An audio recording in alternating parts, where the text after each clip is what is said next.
All right, here we are, everybody. Hi, this is Brooke Warner, and I'm here with Linda Joy Myers. Hi, everyone. Welcome to the webinar. Yes, welcome. Here we are again. I know a lot of you have been on a lot of these best-selling memoir classes with us. We love it. Welcome back.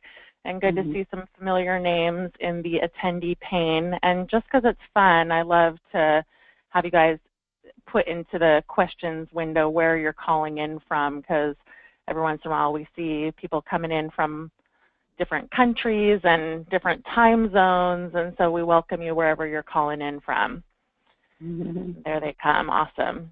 Georgia, Sebastopol, Vancouver, Canada, New York, Victoria. Wonderful. Thank you all so much for joining us wherever in the world you are. Before we kick off, we are going to introduce ourselves for the few of you to whom we are new. Linda, you want to start? Yeah, sure. I'm Linda. My name is Linda Joy Myers. I'm the president of the National Association of Memoir Writers, and I was pleased to have a new memoir come out this year, Song of the Plains. And my first memoir is called Don't Call Me Mother. They have similar characters and different themes. We'll be talking about themes during our webinar. I've also written some books on memoir writing, The Power of Memoir, and Journey of Memoir. And I am Brooke Warner. I am the publisher of She Writes Press, and I have a coaching practice called Warner Coaching.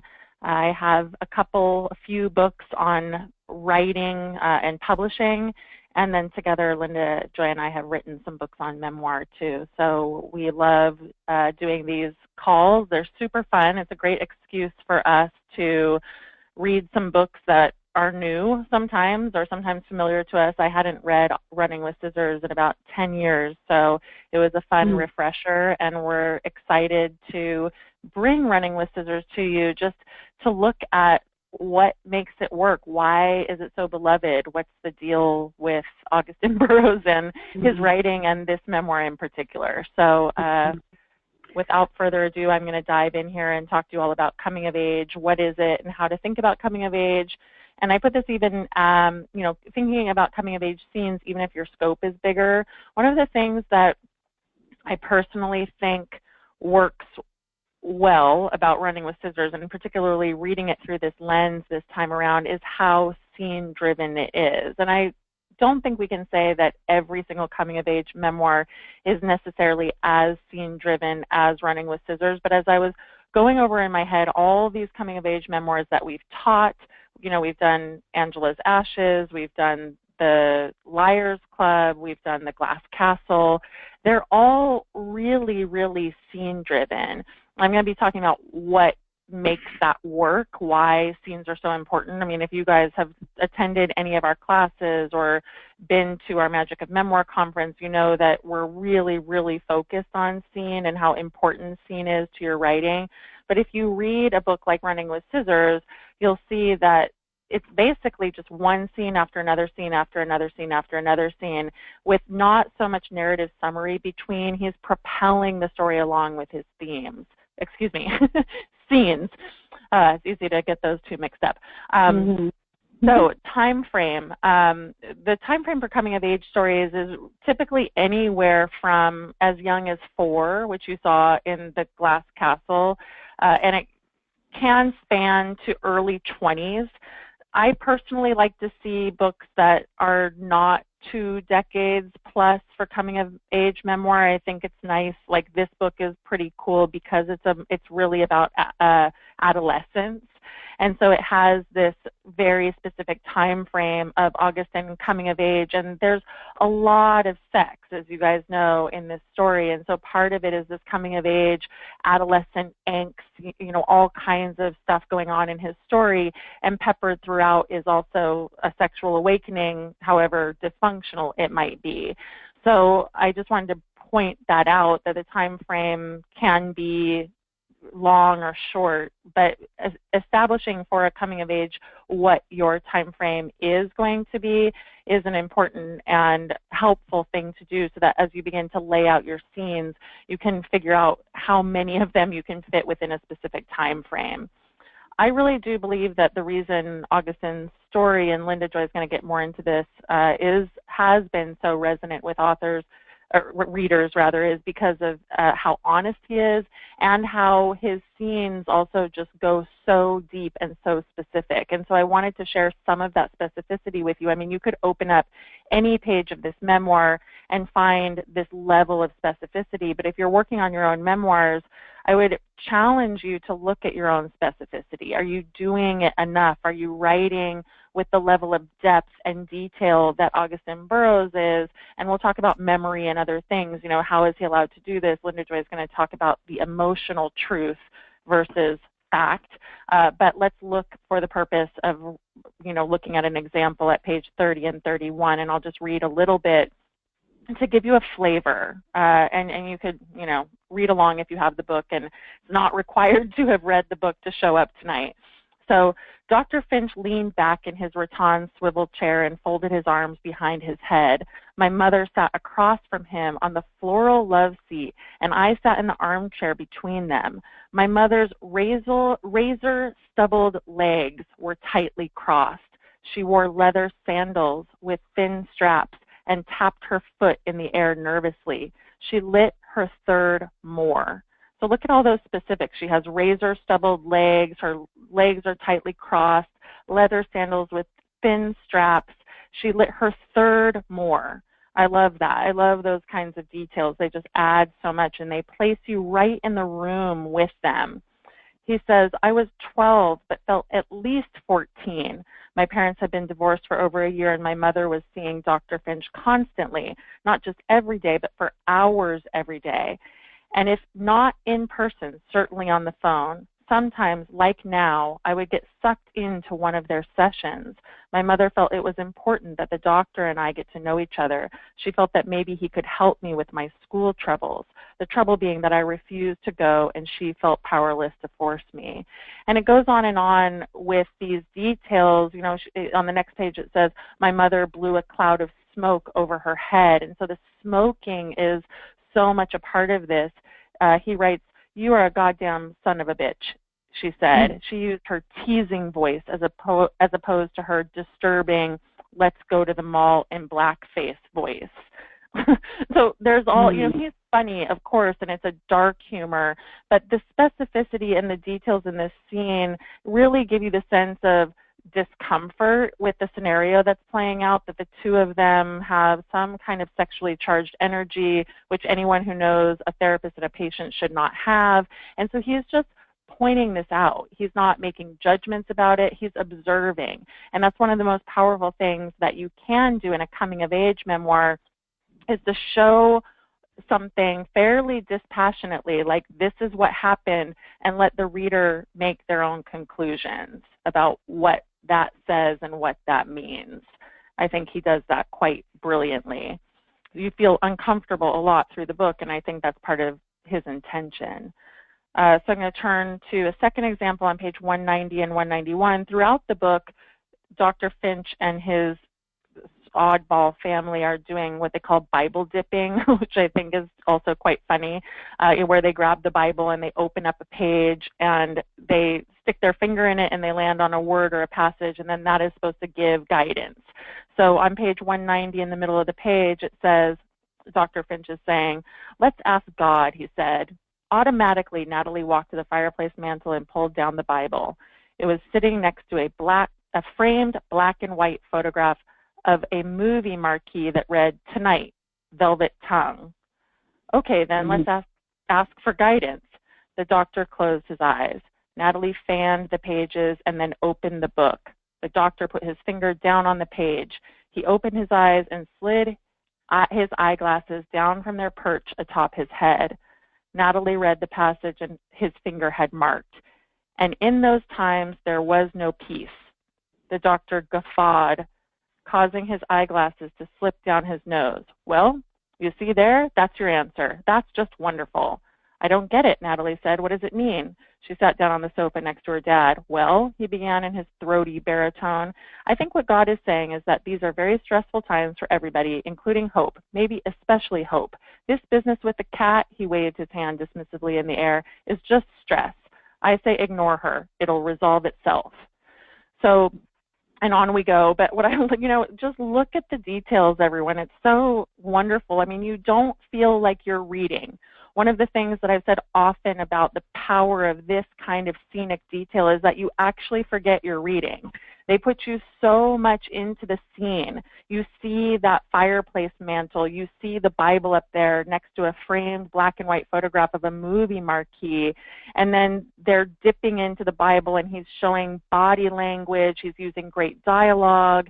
There's a throaty baritone. And it's good dialogue. It reads easily. He says the doctor guffawed, causing his eyeglasses to slip down his nose. You can watch that happening. So it just has this fast-paced, easily to engage kind of style to it. And a lot of that really is because of specificity and detail of scene. So the final point on my slide here is why to write your memoir in scene, whether or not you're writing coming of age. I think I'm making a case for it as I'm talking here. Just this whole thing of bringing your reader into the room with you. What does that feel like? What does it feel like to write scenes in that way? And one point I will certainly give you is that you have to slow down. You have to write a lot of words to have this level of specificity and detail, and sometimes when you're starting to write a memoir, that can feel uncomfortable. A lot of people have told Linda Joy and I in our classes they feel like they're spoon-feeding the reader somehow, that they don't want to dumb it down, that they don't want to slow down their pace. But the paradox is that if you're writing in scene, it actually quickens the pace because the reader actually feels like they're experiencing that with you. So this is a really important part of coming of age, and it's one of the things that makes Running with Scissors such a fabulous read, despite all of its turmoil and angst and dysfunction and outrageousness. Right. Yeah. Yeah. So. Well, it is all of those things, and I think there's a range of reactions to that book. Some people love it. Some people don't love it as much. I know that for me, I was like, okay, do I want to go into his world? And the fact that he creates such a strong world in the scenes of the book tell me that whether or not I want to be there or not, once I start reading, and this happened to me, once I started reading, I was drawn in. I was really drawn into it. And what I saw is that he is doing the job of the memoirist. He's absolutely, in his point of view, all the time, reeling out what seem like unbelievable things, but they are his emotional truth. And so on this slide, I'm talking about the memoir police. First, I want to define who, at least we think the memoir police are. So there's different ways we use that somewhat jokingly, but, there are those people who will say, oh, that couldn't have happened, or that's outrageous. They could say it about this book, and they have, or material you're writing. People said it about some scenes in my first book, Don't Call Me Mother. That is ridiculous. People don't act that way, So the other thing the critics can say is that, so therefore, because they think it's impossible, then you must be making it up. You must be writing fiction. And there was a lawsuit, but I want to talk about it later, actually, because he got accused of all kinds of things. But the reason we're teaching this class is because, to us, he clearly is following the laws of, you want to get to the police and the laws of things, following what we need to do as memoirists, and he is offering testimony. I really like the idea of thinking about memoir as testimony. It is your first-hand witness account of what happened to you and how you felt about it, and it is your truth, and you are claiming your truth. through the way that you're writing about it. And there's no way, and I listened to Brooke read those things, and of course I read them more than once too. I don't doubt that he was there and experienced things in that way. It's just so particular. But there's another side to this whole, could it be really true, is how could you remember it so well? But I'm going to talk about that again later also, because what I really want to talk about is what testimony is. So I looked it up in the dictionary, and so it is the first-hand authentication of a fact. It is evidence. It is taken from the word testis, which means witness. And of course, a witness, they go on, I have this string of definitions and I track them all always. A witness stands to give testimony in a court of law. So you can see what a strong term and idea that, that testimony is, and it is your truth. It is the best way that you can tell your truth. And of course, that requires a few things. It requires more than, I had a really hard time with my mother, or, well, my mother would act out. And those are very general terms that can start to get you in there. But then you want to show specifically exactly what happened with you and your mother. What did she do? What did you do in response? How did it feel to have that person as your mother, in both the positive and the not so positive ways? And looking at the specifics are part of what we ask people to do, and some of you know this. When we're teaching memoir, we want you to write down as many specifics as you can that you're going to be showing in your scenes. And of course, most memoirists, once we start writing, more memories show up. You discover new things when you're writing. You discover things you already knew, but that you forgot that you knew. It's really kind of a magical and amazing process. So the necessary thing is to allow your emotions to come through and be part of the scenes. And Augustine does that in all kinds of ways. He doesn't write things with judgment, but you have his reflection. There was one on, let's see, I didn't put it in the slide, but it's on page 68. As I spent more time with the Finches during that year, I could feel myself changing in profound ways with stunning speed. I was like a packet of powdered sea monkeys, and they were like water. So there's these little things you dump in water and they fluff out. And I just love the fact that he uses that image, and it's a reflection of how he feels. All the way through, though, he is also showing you that he is trying to understand this bizarre world that he is in. And he, like Brooke read to you, he uses very many specific details in every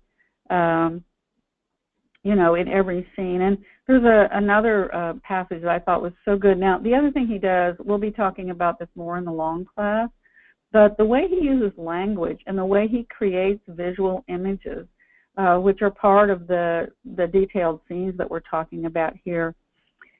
On page 28, he says, and my mother began to go crazy. The father's relationship was getting worse with them. Not crazy in a let's paint the kitchen bright red sort of way, but crazy in a gas oven, toothpaste sandwich, I am God sort of way. My goodness, I mean, what an image. Not let's paint the kitchen bright red. So you immediately have this vividness of what he is using to be authentic about how his mother seems, and he worked to find these metaphors. So there's so many more examples, obviously. The whole book is filled with these things. And so I had no trouble believing him. I was wondering, because of what I'd heard and read, if I would. And I came to the book a little bit as a doubter. But I am a convert. I mean, I can see why everybody was so excited about it.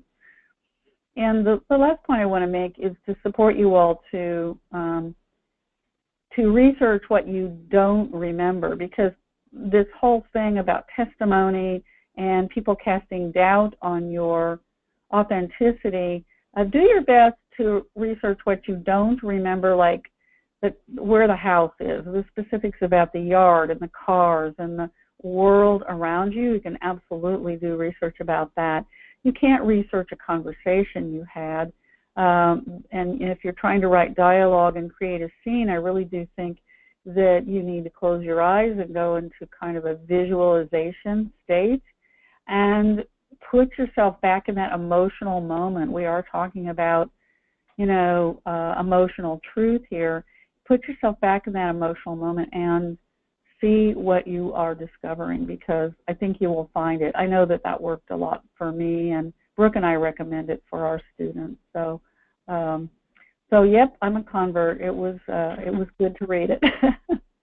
Go ahead, Brooke. Yeah, it's interesting when we've done this a lot with The Glass Castle and with Eat, Pray, Love, all these best-selling memoirs that have just gotten tons of criticism from people for all sorts of reasons. And I think once you delve into any of these deeply enough, you start to see what is really working about them and that they're not best-selling memoirs for no reason.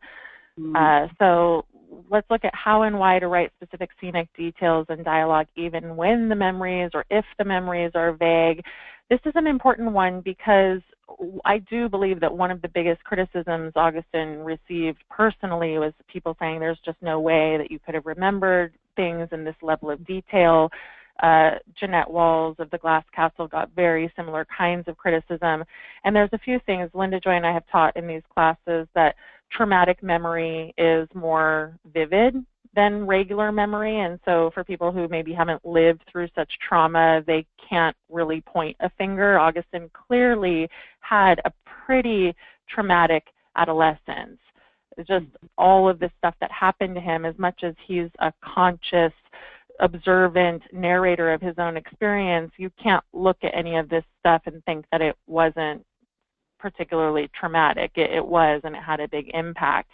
And then the other thing is just this part, what Linda Joy was just saying about the emotional truth, and some of this is recreated details. I mean, there's just no question about it, but it is what happened. There's no question in my mind either that these things happened, but the level of specificity had to have been recreated to some extent. And one of the things that's really hard is that because there have been so much fabricated memoirs out there, it's become very black and white. And it never was supposed to be that way. Memoir was a true but creative exercise where people were, I think, liberally doing character composites and recreating scenic details.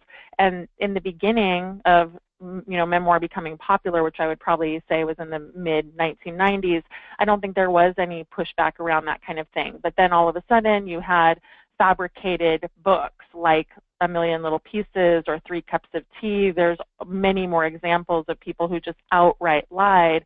And Mary Karr, who we both admire greatly, who is really the godmother of memoir, makes this distinction as well. You're not allowed to lie. You don't make things up out of whole cloth, but you absolutely can recreate the really specific details from what you remember based on what knowledge you have of that particular scene. These levels of specifics are intense, but that is what's expected in a memoir that has really detailed scenes. So you have to be able to hold that. One of the things that I'm saying here in my notes is that this level of specificity and detail and dialogue keeps your reader engaged. It helps with the pacing of your memoir. Again, I love to read and forget that I'm reading. It's really enjoyable just to be brought into someone's world and to fully disappear into these different houses. I felt like I was inside the Finch's house with Augustine Burroughs, and I felt that I was inside his mother's house, and with these oddball characters that she brought into his life. They're really interesting people, needless to say, as much as some of that is problematic for him in terms of how it impacts him. So scenes and details offer specifics. It gives the reader a sense that they're there with you, reliving your experiences alongside you. And I think that's a really important point, this notion of bringing your reader into the room, or, you know, carrying the camera on your shoulder as you're observing and watching things, but really envisioning that someone is sitting beside you, and pretend they are blind and they can't see any of what it is that you're putting onto the page, and you have to really bring them in with your language. That is the level of responsibility that you have in terms of creating a world for someone. And so often we just breeze through that too quickly. So let's look at more of Augustine's specifics, which is really my point for tonight. I mean, there's so much more to this book, but we're really focusing down on these details. And one of the reasons we're doing this is because he did get so much flack for it. And we're a bit more permission giving. This question of lying versus truth is a big one in Memoir, but I think his specificity is really just about taking the reader on the ride of what happened to him when he was growing up. So this is actually one of my favorite scenes, the scene or chapters rather, where Natalie and Augustine make a hole in the ceiling. It was just so outrageous, but that's what they do. And so they're looking up at the ceiling, and Natalie says, "Well, let's get rid of it then." Natalie said, suddenly looking around. "Rid of what? Let's take down the ceiling." I smirked at the idea. What would we put in its place? And it was as if fresh air passed through the insides of Natalie's eyes, because her whole face changed. "Let's knock down the ceiling. Let's open it up to the roof. Let's have a cathedral ceiling in the kitchen." I stuffed my cigarette out on a plate. "You think it would work?" I asked. It was true that from the outside the roof was pretty high, and it peaked. Something must be up there between this low ceiling and that high roof, but what? And that's how it happened, that an hour later, sometime after midnight, Natalie and I were beating at the ceiling with rocks we'd pulled from Agnes's old flower discarded kitchen appliance garden. We stood there with our rocks raised over our heads, and we smacked them against the ceiling, and it came down in great chunks, hairy chunks, and on and on. I mean, this scene is amazing, both for its specificity. It's funny, it's outrageous, it's wacky. His descriptions of things, Agnes's old flower discarded kitchen appliance garden, the hairy chunks, just this whole thing that happened. And then it goes on and on. On the next page it says we were knee deep in debris. And then probably the best thing about this scene is that when the doctor comes out in the morning, he's basically completely unfazed. It's the bottom of the next page. It says he made his way to the refrigerator for the orange juice as usual. What was not usual was the amount of rubble he had to step over to get there. Also highly unusual was the fact that both Natalie and I were not only awake at 7 a.m., but also quite busy, yet he seemed unfazed. So I love this. I mean, there's a lot, as I said, there's a lot of humor in this book, but he's not really trying to be funny. You don't get that sense that he is showing this just for the sake of being outrageous. It is his style, of course, and a lot of you are not going to be able to emulate that, and you shouldn't even try. But what you can do is just show these things that happen to you, again, from that place of dispassion, which in and of itself, just because he's observing it and kind of showing you something that happened that is outrageous, but letting you make that determination for yourself, it works. It just makes you feel like, oh my gosh, you're being witness to something, as Linda Joy said, that witness and testimony. And then I'll finally share this story about Winnie Pie, who basically comes along to save her mother, and Augustine's mother. But on page 244, I do like these details about Winnie Pie, and the extent to which he remembered all this stuff about her may be up for question. But I believe that this essence of this diner waitress is probably exactly who she was, and he needed to bring up all of his memory and then also maybe what a diner waitress like her would be like. So Winnie was a sassy waitress at a coffee shop down the street. My mother had insisted that she wanted a grilled cheese and tomato sandwich, and when the doctor said he'd send Hope or me off to get it, she screamed, I will go and get my own goddamn sandwich. And so they go in, and Winnie had been their waitress. She had tall, teased blonde hair and tan, leathery skin with tiny wrinkles surrounding her mouth. Bright pink lipstick bled into the corners. Her eyelids were painted sky blue, and she wore gold heart earrings that were the size of onion rings. My mother loved her instantly. So, you guys, I mean, just take a look at that paragraph. It's amazing for characterization.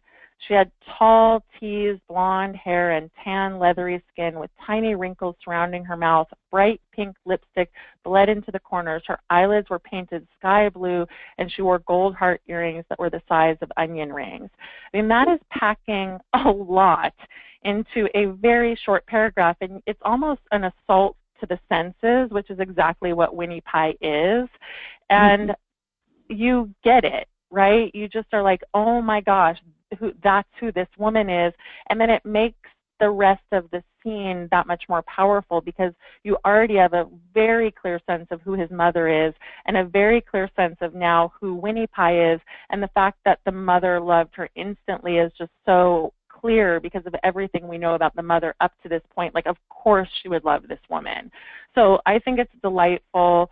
I want to just really encourage you, again, whether you're talking about scene or characterization or anything that you're writing, to open yourself up to the possibility of these details, metaphors, so much language that is at your disposal to integrate into these powerful scenic, basically episodes, visuals that really do keep the reader engaged in ways that you probably can't even imagine until you're paying close attention like this.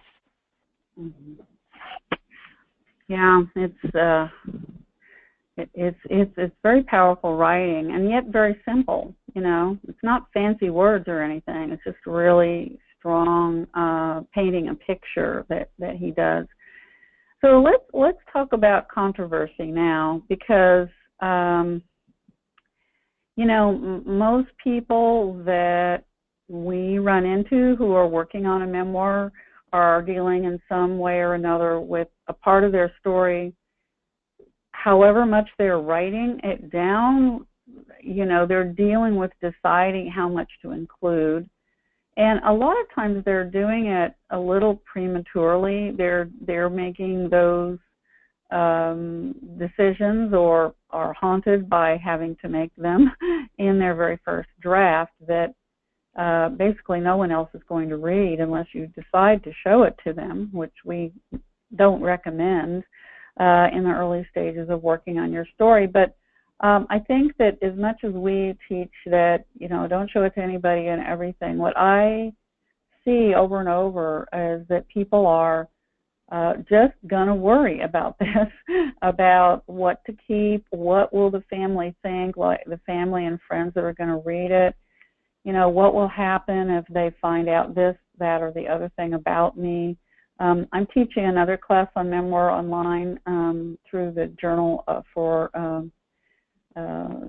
Therapy, and we're doing a memoir course, and a couple people dropped out because they said, oh my gosh, now I just don't think I can face all this stuff.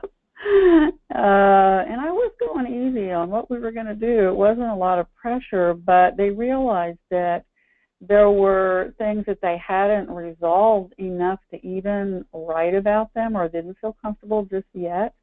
Another person said, well, my nieces and nephews are going to be reading this book of poetry that I'm presenting, but it's very personal. It's what's also going to be in my memoir. And she said, I lived a wilder life than they did, and oh my gosh, I mean, what will they think of me? And that's not abnormal. So back to the pros and cons, though. I mean, clearly, if you read the book, there are some major big scenes in there of sexuality. Actually, some of them you could really call sexual abuse, depending on where you're coming from. They are extremely graphic. You can't unsee it once the movie is playing. He chose, because he has this very overt style, to present some of those scenes in that way. And certainly, if we're wondering if he's writing the truth, I certainly have no doubt about that was his experience. So you could, I looked at the reviews on, Amazon, and some people were saying, he shouldn't have done that. They were complaining about some of those scenes, and other people were saying, well, I know how that felt then. I mean, I was there with him. I felt for him about some of these things. There's various situations with Dr. Finch, and then there's the other little boy with the dog, and then the sexual awakening that he has is shown in detail in various scenes.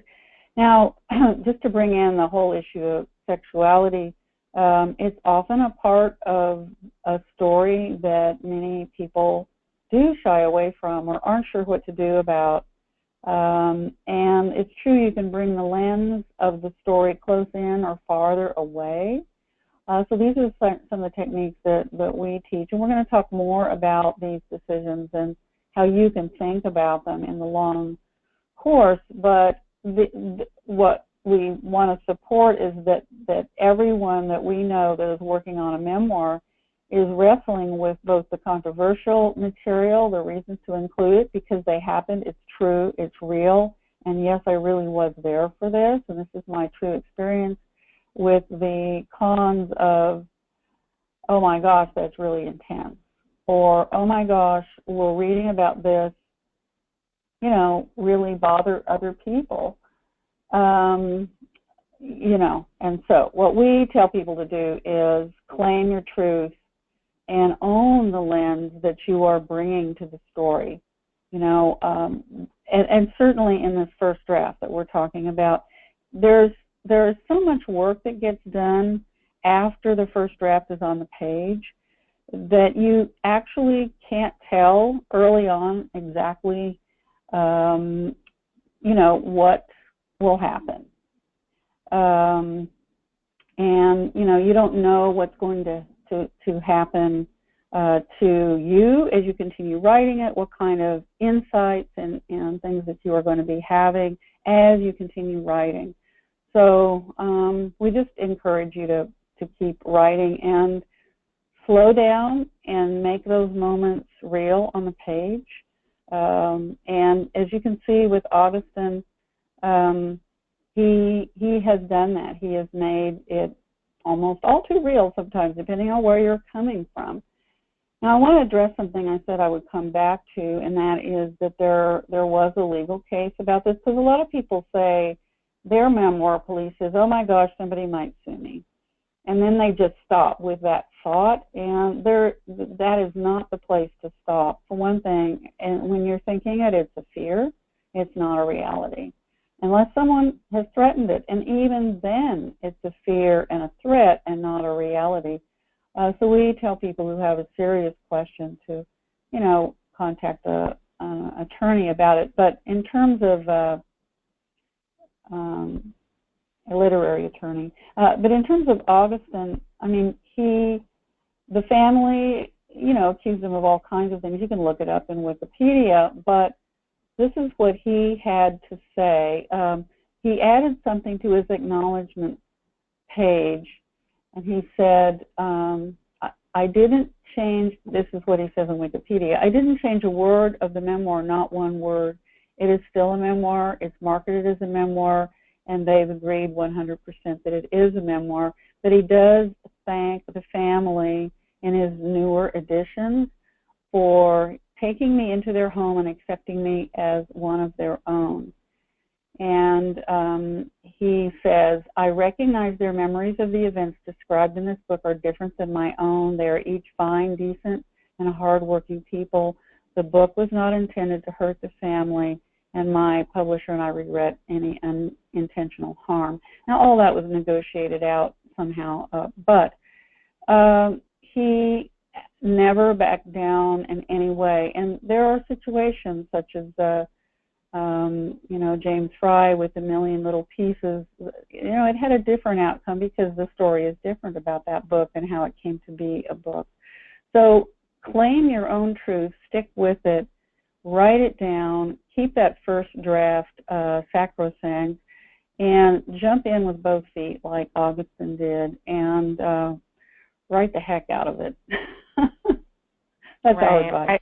I absolutely, and I just want to piggyback on that to say I recently had a memoirist I worked with on a book come back to me after the book was published, telling me that she basically felt she had sabotaged her publicity and marketing campaign because she had let someone in her family bully her basically into being quiet, and now she regretted it, and she was asking me options about republishing it. And that's such a hard space to be in, because I sensed from her that she felt regret in not standing her ground and letting this happen to her, because it wasn't about her feeling that there was anything wrong with her memoir, but that in essence she had been really subdued in all of her efforts because this person was taking up all the space in the room, and psychologically too. So you do need to be careful if you have people like that in your lives, because you might be able to tame them during the writing process if you're lucky, but then people can come after you afterward, and you really need to sort this stuff out about what do you stand by, and if there is someone like that, what are you going to do? And I think Augustine is a good example with the Finches and what happened with them, because it did die down, and they all, wanted their piece of the story, but they didn't write this book, so they didn't get to. They can have their own version of their events and write that book. So, but his mother and his brother did write their own books. So, stay tuned. Right. I think we're going to touch on some of that in the long course. Right. And we want to welcome you to start putting your questions in the question box, because we are shortly turning to questions, but we also want to share with you what is coming next, because we love it and always want you to come to these free calls and, every time. But if you particularly enjoy one of the books or what we're teaching, we invite you to the 4-week class, which is going to be starting a week from tonight at this same time, from 4 o'clock to 5 o'clock Pacific, and from 7 p.m. to 8 p.m. Eastern. And you can go online and see what we're covering in the 4-week class. Lots of good stuff, and especially if you're writing coming of age, but not exclusively. As we did tonight, we're going to be talking about other aspects of the book, certainly with regard to scenic details, but also other things he does well, like characterization, character development, the arc of the story, lots of stuff. So if you're interested in, if you're in the throes of writing a memoir or writing a second or third memoir, because I recognize a lot of people on the call who are published memoirists, and that is awesome. We always are interested to see what you're working on next. So take a look, join us for the 4-week class. $75. We've never raised the prices. It's been $75 for years, and we keep doing these best-selling classes because we love them, but we also know that people love them. They're fun, they're interesting. It's kind of like a better version of a book club, in my opinion, because you get to read this book and then do a deep dive and talk. In the smaller groups, we will unmute you. We have way too many people on the call to unmute tonight, so we'll just take your questions in the question pane. And then, of course, we always invite you to sign up for the 6-month class. There's lots of alumni here tonight. Thank you, guys. It's awesome to see your names in here, and we love it that you keep coming back to our short classes. But you can get a discount tonight of up to $200 if you want to sign up for the 6-month class. And if you want to do that, it starts in December. The orientation is in December, but the class starts in January. And there's tons of information online about it. But if you want to reach out to myself or Linda Joy, we will also be happy to talk to you about the class and what it entails and how you might benefit. So join us and or send me an email. So without further ado, I'm just going to leave this screen up because of all the URLs and stuff and the offers, but we are going to start answering questions, and we're going to take the next 15 minutes doing questions, which we love, and kind of see what you guys are thinking about. So Alicia asks, can you give an example of reworking details if they are not clearly remembered, and then also with dialogue that is barely in memory? I mean, Linda, I know you certainly did this with your own memoir, so. Well, it goes to that core emotional truth. and with the dialogue, you go into the scene, you put yourself into the scene in your imagination, you think about what is going on here that I am trying to capture. What were the tensions, what were the difficulties between these two people in this scene, and you do your best to create how they would speak to each other and what kind of speaking they would do. I would just do free writing, meaning just writing off the top of my head, back and forth, back and forth, back and forth as quickly as I could, what I thought that dialogue would be. And of course, the first few times are pretty bad, but you're getting something down on the page that you can then work with. And so in all the scenes that you're writing, including dialogue, you need to try to be there emotionally yourself and visually as much as you can, so that you can, it's like taking little snapshots of those moments with your words. Right, good. Okay, so people are asking if the PowerPoint is available, and yes, we'll send the slides and the recording out tomorrow night for those of you who want to review this. And what day of the week will the 4-week classes be held? They're on Mondays. So 4 Mondays starting next week, which happen to all be in October. October 9th, 16th, 23rd, and 30th. We are doing Running with Scissors in October. I'm going to paraphrase. Oh, it's Monday. Yeah. Just somebody's asking about what day will the 6-month class be also, which is a different day. Oh, right. The 6-month class is on Wednesdays, and it also is at this time at the 4 o'clock Pacific, 5 Mountain, 6 Central, 7 Eastern. Let me take Nora's question. Can 22 to 25 be considered coming of age? And I think absolutely. It's a different kind of coming of age, but you're still in that young space. And I think a lot of what characterizes coming of age is this eye-opening to something new or different. Lots of people have kind of spiritual coming-of-age memoirs, and those can happen in your 30s or 40s, honestly. I mean, coming of age really is a specific genre. It's meant to be young, but I think that 20s, especially early 20s, certainly qualifies. Yes. And then I thought I would paraphrase, I don't think Lee meant to share his whole story, but I think it's an important story about, this question of when you want to share something in your memoir that you're worried would be too edgy or too, that wouldn't be well received by the publishing industry. Maybe it's because it has to do with sex, a particular kind of sex. Maybe it has, obviously the publishing industry is open to a lot of stuff, because during my time at Seal, I worked on sex worker memoirs. I worked on, really out there kind of kinky kinds of stuff at times, which is the flip side of sexual abuse memoirs, right? I mean, you have lots of sexual stuff coming onto the page in memoir, ranging from the sort of dark, really horrible trauma stuff all the way to the sexually empowered, I'm exploring this, that, and the other. And I think the deal is with the publishing industry, obviously it's incredibly secular. It can feel dangerous and scary to people who have grown up with messages not to talk about that, not even to do it for that matter. And, yet in these kinds of memoirs, it's pretty expected that you would open up about what happened to you. And it's a fine line, because you don't want it to be salacious. That does not work. But you do want it to be exploratory. And I think Augustin walks that line pretty finely, because it's disturbing at times. What happened to him is disturbing. He certainly was not in a position of power with this older man who was in his 30s who, essentially raped him the first night they have sex, right? And yet he doesn't present himself as a victim per se. He's so clear-eyed, and I think it's a complicated space. It's not salacious, though. It really is disturbing.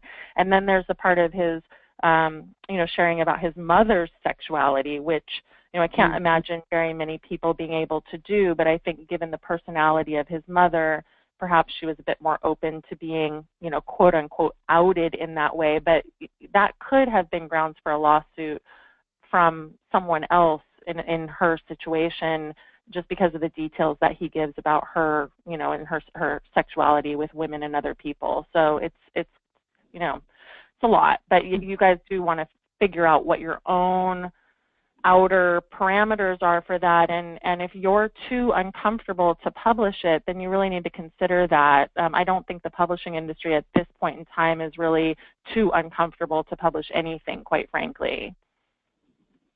That's my 2 cents. Mm-hmm. Patrick asks, can I write a memoir as an unreliable witness? Maybe he might mean unreliable narrator. That's usually what you hear more often. Well, you can. I want you to answer this too, because you're in publishing around things like that. But I think of Lauren Slater's book, Lying. Of course, the title is a little bit of a clue, but you can't quite tell which end is up around it, but she explores lying and truth in such a way that you actually can't tell what she's doing totally, but that's what she intended. So in her case, it was the theme and the topic, actually, of her book. So what do you want to say about somebody just writing a regular story from... Well, the other one that came up to me, of course, was the Memory Palace, and she's also outed herself from the very beginning as unreliable because her memory is unreliable. So if that's what you mean, Patrick, that you're unreliable because your memory is unreliable, I think both of those books are good examples of how memoirists have handled things when they don't feel that they have a perfect memory, or they feel unreliable themselves. I would also caution everybody else listening not to rush over there because you think that that's an out. It's not an out. It's simply that some people really do have stuff going on. Like in the case of, I believe her name is Mira Bartok, who wrote The Memory Palace. She actually had a brain injury due to an accident, and so she wrote this stunning memoir, but there are gaps in her memory, and then she had a psychotic mother, and so she had 2 unreliable things going on, and she did an exquisite job of writing about that. And then there are other books like We Taught Brain on Fire, right? And she had all these memory lapses. She recreated some of her own scenes from things that were written about her or for her while she was in the hospital. So there's lots of different ways narrators can be unreliable, but I think you also have to step up to the plate with your reader and say, this is why I'm unreliable and this is what I'm doing about it, and that we don't want to be questioning your truth the whole time. You want to be holding the reader in some kind of real safety zone, that this either could have happened or that it might have happened, however you want to frame that. It is a little difficult, but, certainly it's done. Mm-hmm. Okay, from Janice, as a senior adult, what is the best way to blend the early years with the wisdom of age? Mm-hmm. Yeah. Well, my favorite way of reading about that is, a now narrator, is what we call the now narrator. Brings up as if a thread or in a weaving threads from the past into the present and through a flashback, and go back and forth between the now and the then, showing what happened in scenes and reflecting on the wisdom or what you learned, or how you carry that particular memory with you, or how it changed your life and where you are now as a result of it. That's one of my favorite ways. What do you think? Well, it just made me think about the voice of innocence and the voice of experience, which we teach in our longer class, and which you can Google. Again, voice of experience versus voice of innocence. And Sue Silverman, who Linda Joy and I know, she's written extensively on this topic as a way to do it. So if you're really looking for tactical ways to integrate these voices, but it's a big, huge question that you're asking, and one that even experienced memoirists, I think, struggle with in terms of how much they can bring to the page from that adult wisdom onto the child, and it's something we are, constantly addressing in almost every class that we teach. So, it's there are many ways to do it, but maybe start there. Okay, so Elle says, I'm thinking about the controversy in the sexual scenes you remarked on. If I'm indecisive to keep it in or not, can I default to keep it and let my editor make the final call? And the answer, of course, is yes. I mean, your publisher can make the final call. I had an example of, you know, at the end of the day, you have to be careful because you have to make sure that you're going to be okay with that decision. I specifically worked on a memoir when I was at Seal Press where the author really wanted to take out an abortion that she had had. I felt that it was really critical to the story because it was about China and her experience of living in China, and the abortion scene had very different reaction to abortion here versus in China. And so I said, I think it adds a lot to the story. At the end of the day, I'll respect you leaving it in if you want to. She decided to take it out because she was worried about her ex. And I respected that decision, you know. So I think you can have someone saying, hey, this makes the story better, but if it doesn't work for you, it doesn't matter what the editor wants. So, you know, this is another such important point that a lot of people think, well, publishing people are deities and, you know, whatever they say goes. If I don't want to have something, they're going to cancel my contract. No, you get to stand up for yourself. You get to, you know, really mull this over for yourself and have this empowered decision be your own decision, and don't leave it up to someone else and then you regret it later. It's really important. Yeah. Yeah, you need to decide if you can live with that scene being in the world, you know. Right. So, yeah. Diane, thank you. She says, on your website it says the next course is full. It's not. I obviously did not update. I updated part of it, but not everything. Our class is not full, so thank you. I will go and make a correction. It is currently not full, so that is my mistake, and thank you for bringing it up. Please go ahead and put in a deposit if you want to join us. Margalo says, just about everything in Scissors is about, or at least driven by, interactions between Burroughs and someone else. Can I write an engaging memoir that involves a lot of time spent alone and alienated due to mood disorder and time spent in my head? Absolutely. Do you want me to take that one, Linda, or do you have something to say about it? No, go ahead. I mean, the only thing I have to say is that you know, we are absolutely in the head of the narrator all the way through, and there's just a lot of different ways to show that. So, yeah. Right. And Margot, I mean, one of the things, I don't know if you're trying to write coming of age or what your story is. I'm assuming you're a bit older when you're writing this and that the mood disorder presents itself in later life. There are many, many examples of books that are much more, you know, solitary, you know, much more an exploration of a person's particular journey. So don't look at Running with Scissors as the only example. I mean, it just happens to be the class that we're teaching tonight, but there are so many countless examples. And if you are specifically writing about a mood disorder, there are lots and lots and lots of books out there about mood disorders. I've read and edited memoirs about bipolar, you know, about lots of personality disorders that people are grappling with, and they do tend to be a little bit more isolated and